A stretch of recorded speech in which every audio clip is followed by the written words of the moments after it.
Bismillahirrahmanirrahim. Alhamdulillah, wassalatu wassalamu ala Rasulillah wa ala alihi wa sahbihi wa man wala. Terima kasih pada pengacara majlis yang dihormati barisan guru nolong kanan, barisan guru kanan mata pelajaran, rakan-rakan guru seterusnya, anak-anak murid yang dikasihi. Alhamdulillah, pada pagi ini kita dapat berkumpul untuk sama-sama kita melaksanakan satu program yang penting yang harus dilalui bersama, bukan saja oleh murid-murid tetapi juga oleh guru-guru. Jadi sebagai meneruskan pelancaran galakan membaca pada tahun ini, maka insya-Allah saya akan berkongsi tentang apa yang telah saya dapat ataupun perolehi dari pembacaan saya terhadap buku yang sangat menarik ini, iaitu Fahmu Usulul Islam. Fahmu Usulul Islam yang dikarang oleh Dr. Ali Abdul Halim Mahmud. Buku ni saya dapat di surau kita ataupun di musala kita. Kalau guru-guru dan murid-murid ke musala sana akan dapati ada dua rak, dan di rak itu mengandungi kitab-kitab dalam bahasa Arab. Maka pada hari Jumaat lepas saya ke situ dan belik-belik buku, terjumpalah buku ni yang pada saya sangat menarik, yang ringkas, yang boleh saya baca dengan cepat. Jadi untuk makluman semua, buku ini yang ditulis oleh Dr. Ali Abdul Halim Mahmud merujuk kepada apa yang ditulis oleh Al-Imam Syahid Hasan Al-Banna dalam Risalah At-Ta'lim.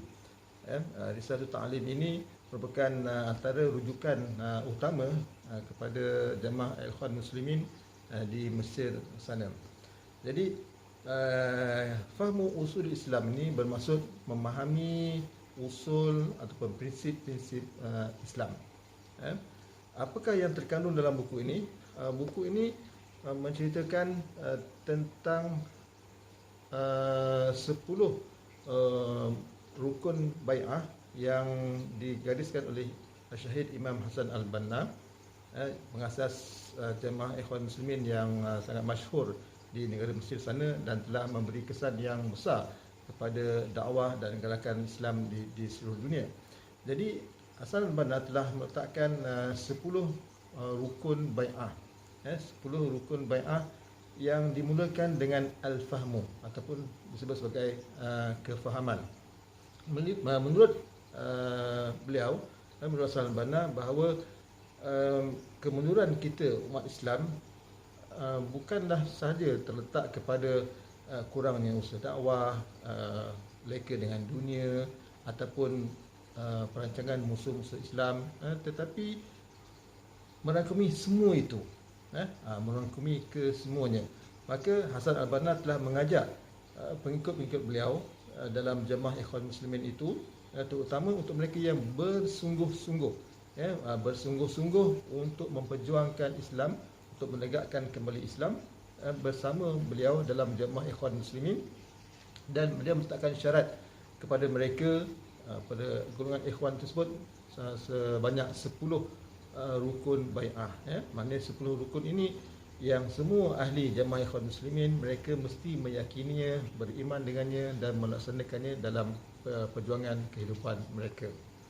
Jadi untuk itu Hasan Al-Banna telah meletakkan rukun bai'ah yang pertama itu sebagai al-fahmu.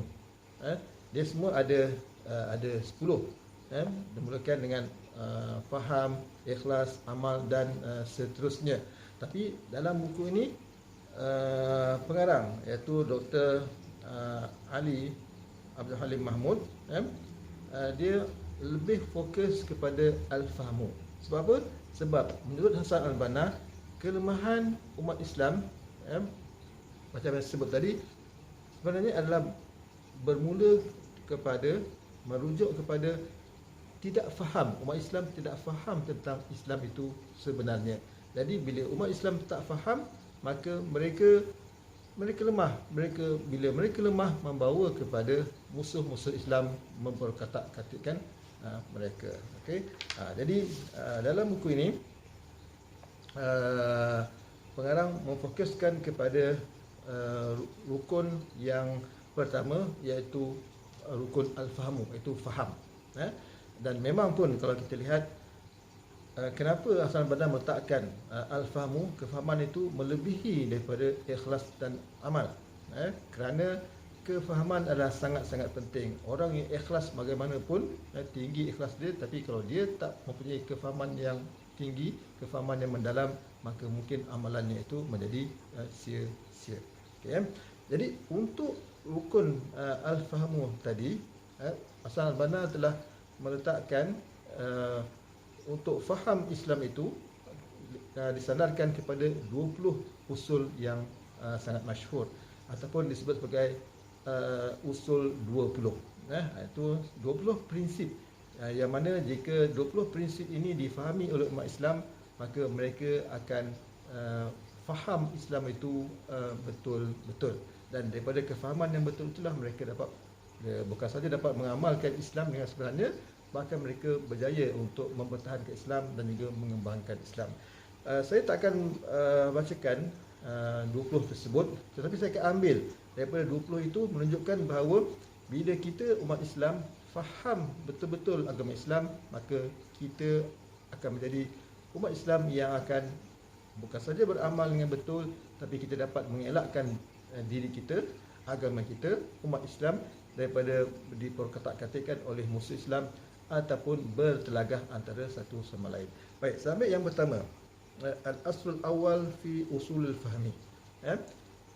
Asal ataupun prinsip yang pertama, dia ada 20, saya satu saja, iaitu disebut bahawa annal islama nizamun syamilun yatanawalu mazahirul hayati jami'an. Islam ini adalah satu nizam, sistem yang sempurna yang merangkumi seluruh kehidupan manusia. Sebut apa saja, maka kita yakin Islam ada dalam perkara tersebut. Okay? Tak ada yang tertinggal. Semua urusan hidup kita ditangani, diuruskan ada dalam agama Islam. Maka sebab itu disebut sini, saya bacakan sedikit, fahuwa, maka Islam itu adalah daulatun wa watanun, atau hukumatun wa ummah. Mula-mula sekali Hasan al-Banna sebut Islam itu adalah daulah, adalah negara.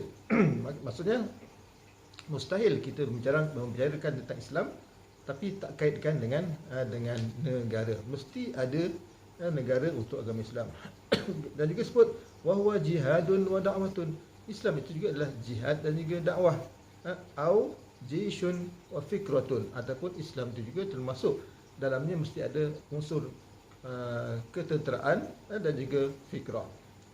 Dakwah juga, tapi jihad jangan tinggal. Fikrah, pemikiran ada, teori ada, tapi jihad pun tapi tentera pun ada, kena ada kekuatan. Maknanya kalau kita hanya bagus teori saja, bagus ideologi saja, tapi kalau tak ada tentera, maka Islam itu takkan kuat. Maknanya merangkumi semua benda. Islam ni syamil, sempurna, lengkap, mengandungi semua aspek kehidupan kita. Okay, itu yang pertama. Okay, saya ambil sebagai saja. Seterusnya adalah usul yang ke-9. Sangat menarik yang kita kena faham Islam ini, iaitu apa kata Hasan al-Banna, wa kullu mas'alatin la yanbaghi 'alaiha amal fal khawdu fiha min at-takalluf alladhi nuhina anhu syar'an. Setiap perkara, setiap persoalan yang tidak terbina di atasnya amal, maka dia termasuk dalam bab memberat-beratkan, menyusah-nyusahkan, yang kita dilarang daripada kita nak mendalaminya dari segi syarak. Syarak larang kita untuk berlebih-lebihan dalam bincangkan perkara yang kalau kita bincangkan perkara itu tidak akan mendatangkan amal kepada kita. Contohnya bincang tentang zat Allah Subhanahu Wa Taala. Contohnya bincang tentang roh, roh yang kita tak nampak, yasalunaka anir roh, ataupun bercerita tentang hukum-hukum fiqh yang tak pasti lagi berlaku ke tak berlaku, ataupun cerita tentang kedahsyatan ataupun bilakah akan berlakunya kiamat. bincang tentang kiamat, tapi kita tak buat apa pun untuk menghadapi kiamat tersebut. Jadi benda-benda yang perbincangan yang mendalam terhadap satu perkara, kita kena ingat. Kalaulah benda itu, persoalan itu tidak membawa kepada amal, maka asal benar kata fal khawdu fiha nuhina, kita dilarang daripada nak mendalami cerita panjang, kecuali kalau boleh mendatangkan amal. Maksudnya kita umat Islam kena serius, apa yang kita bincangkan mestilah apakah amal yang terbit daripada perbincangan tersebut. Jadi ini yang kita kena faham tentang Islam. Dan seterusnya, al-aslul hadi asyar min usuli ruknil fahmi, asal yang prinsip yang ke-11, iaitu wa kullu bid'atin fi dinillahi la asla laha istahsana an-nasu bi ahwa'ihim sawa'un bi ziyarati fihi aw an-naqsi fihi dhalalatun tajibu muharabatuha, tajibu muharabatuha wal qada'u 'alaiha bi afdalil wasa'il allati la tuaddi ila ma huwa syarrun minha. Dia sebenarnya kata apa? Ini berkaitan dengan bid'ah. Setiap bid'ah yang tidak ada asal, tidak ada nas, tidak ada kaitan dengannya. Maksud di sini, setiap perkara baru dalam agama yang tidak ada asal padanya. Maksudnya apa? Memang Islam tak pernah suruh pun, tak ada dalil daripada sunnah ataupun daripada Al-Quran. Okey, manusia buat. Maka yang mereka tambah-tambah dengan mengikut hawa nafsu mereka, sama ada dengan menambahnya ataupun mengurangkannya, merupakan bid'ah yang dalalah, yang wajib kita memeranginya. Tajibu muharabatuha. Okey, maknanya ini kena jelas bahawa yang dimaksudkan adalah sebenarnya bid'ah, benda tambahan dalam agama yang tidak ada asal, tak ada dalil yang berkait dengannya. Sebagai contohnya, kalau macam orang tanya berselawat sebelum azan, memang tidak ada pun sebelum azan tu dimestikan kita berselawat, tetapi berselawat disuruh, kita disunatkan untuk berselawat. Maksudnya ada dalil untuk berselawat. Cuma selawat itu diletakkan betul-betul sebelum azan. Jadi itu yang disebut sebagai tambahan. Tambahan begini dibenarkan sebab apa? Sebab ada dalil, ada asal, ada dalil yang mengharuskan, menggalakkan kita untuk berselawat pada bila-bila masa. Okey. Sama juga macam zikir, berzikir beramai-ramai selepas setiap kali solat fardu. Kalau ada yang kata bid'ah, maka jawapannya adalah berzikir disyariatkan. Fadhkurullaha zikran katsira. Berzikirlah pada Allah Subhanahu wa taala. Maknanya memang kita dianjurkan untuk berzikir. Cuma dalam konteks yang sebahagian orang mempertikaikan dan mengatakan bahawa itu dilarang, sebab kononnya tidak boleh berzikir beramai-ramai selepas solat fardu. Maka kita jawab dengan, untuk berzikir itu ada dalilnya, ada arahannya. Cuma kita menjadi konsisten, melazimkan diri kita dengan berzikir beramai-ramai dengan suara yang kuat selepas maghrib, selepas solat. Itu yang dipertikaikan oleh sebagian manusia. Tetapi kalau ikut asal mana, selagi mana ada asal, ada dalil yang menyuruh kita melakukan ibadat tersebut, maka dia bukanlah merupakan perkara bid'ah yang sesat. Namun yang paling menarik, yang ini boleh merungkai masalah yang mungkin berlarutan daripada dulu sampai sekarang, iaitu apabila perkara itu perkara bid'ah, maka walaupun wajib tajibu muharabatuha, walakin sama dengan kata apa,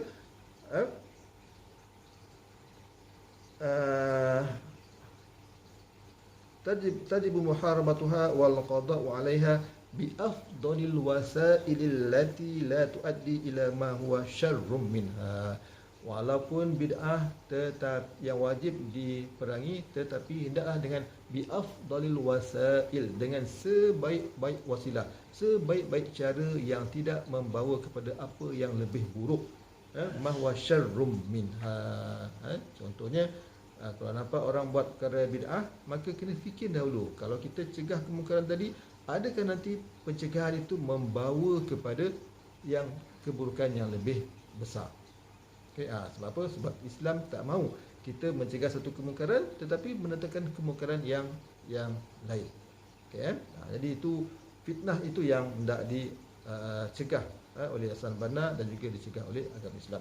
Dan contoh yang terakhir yang menunjukkan bahawa kita kena faham Islam ini betul-betul, dan kefahaman itu Hasan Banna gariskan dalam 20 prinsip yang disebut dalam mensyarahkan rukun al-faham tadi, iaitu saya pilih al-aslul ashrun, usul yang ke-20, iaitu usul yang terakhir sekali, iaitu apa dia?